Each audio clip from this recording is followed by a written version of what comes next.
everybody, this is Jessica Lynn of Jessica Lynn Original Studios with JessicaLynnOriginal.com. Today I thought it would be really fun. I wanted to try something. I've got those new stencils that I got for Christmas that we've talked about, and I got the new oxide inks. And so what I thought would be really fun is, what if we used black paper? Like, does it work? Like, I'm sure it has to, right? I don't know.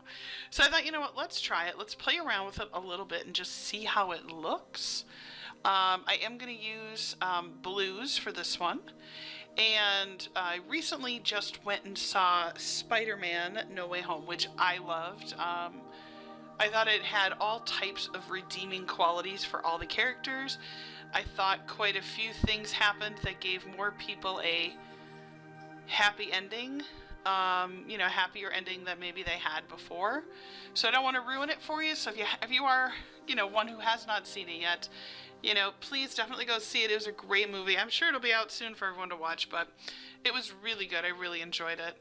So originally I thought I would go with some pink, and then I decided, you know what, all blue.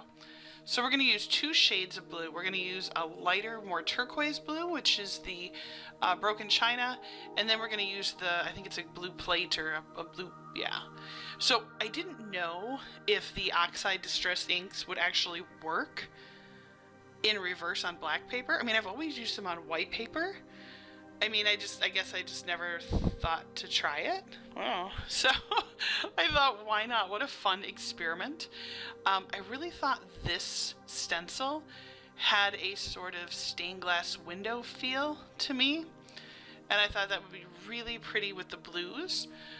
Again, these stencils, I got them for Christmas from my daughter, so I'm not really sure where my husband found them, but they're really nice. I really like them. I mean, definitely go Google small businesses and look for stencils, and, you know, just be sure, you know, pick ones that you're interested in or want to play around with and try. And I thought these would be really fun. Oh, it's the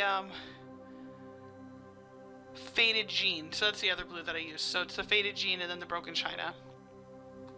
This one's more turquoise, and I thought it might help on the black paper, make it pop just a little bit more.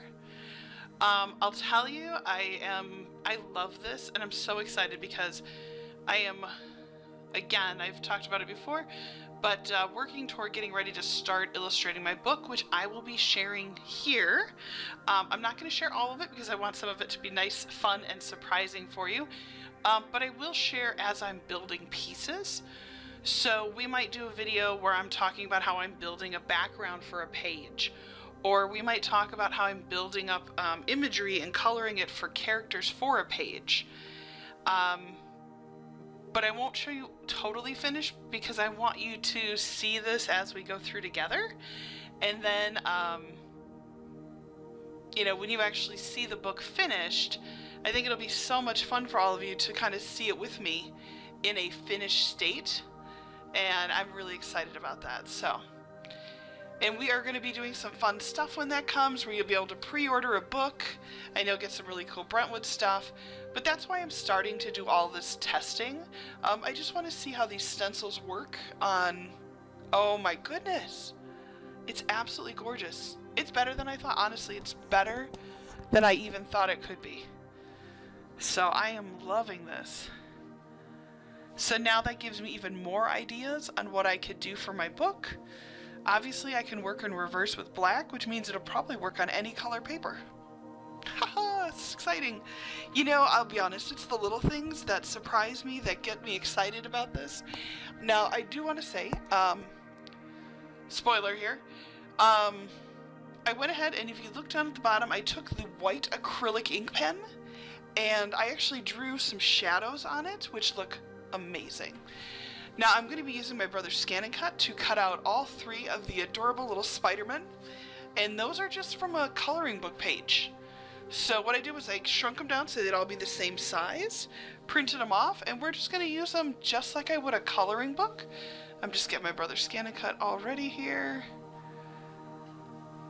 I gotta take the plastic off, get it all set. And then once we've got it all set, we're going to go ahead, and that's kind of the positioning I'm thinking. But again, just starting to play out with new layouts, new ideas, new ways about doing this that are just different. And again, I don't own the rights to Spider-Man. I do this because it's fun and it's inspiring because the movie was so good. But so cool. This is looking great. So we're going to color these in with Copic marker, and then once we're done, we're just going to take a look and play around with placement a little bit. And again, that's why I'm kind of sharing this with you. I want you to share in the whole process with me, because as we start to build pages for the book, you may see me build a background like what you just did, and then a day later or a couple days later you might see me build a couple characters that might go with those pages. But I don't want to release all the final art until the book is ready, because I want you to kind of enjoy that process with me.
I want to say thank you so much for watching. I appreciate it. We are in day number 16 of 22, which means we have done 16 videos already this year, and it is, well, actually, take it back. This will be video number 17 out of the year. We have not missed a day yet.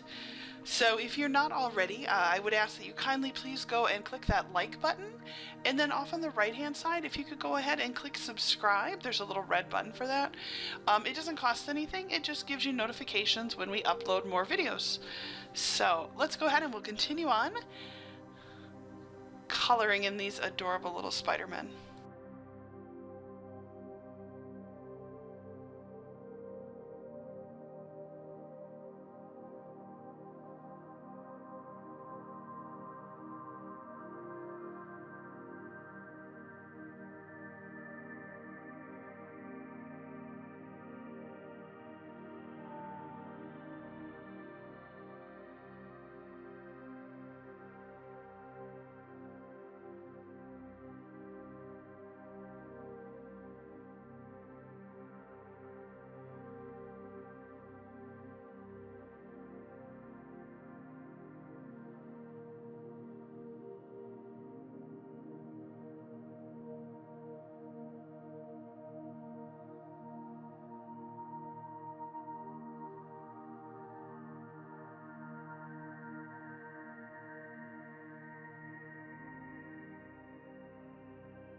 I have lived all this time without a white acrylic ink pen, and a couple of days ago I received one because I purchased it on Amazon, and look at how cool. It just kind of makes all of his shadows and highlights really kind of pop forward.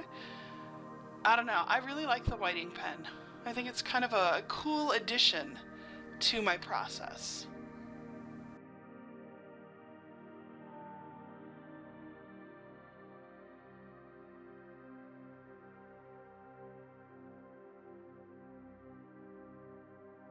Hopefully this inspires you a little bit to kind of see where I'm going, right? So we didn't make a traditional card, but you know, I am creating pages and scenes and layouts and moments. So I always picture like up in the right hand corner there, maybe down there like Doc Ock, you know, kind of coming up with the Spider-Man, and maybe the Green Goblin from above. And it'd be really fun to add more spider webs with the white ink pen maybe, and really kind of finish this off.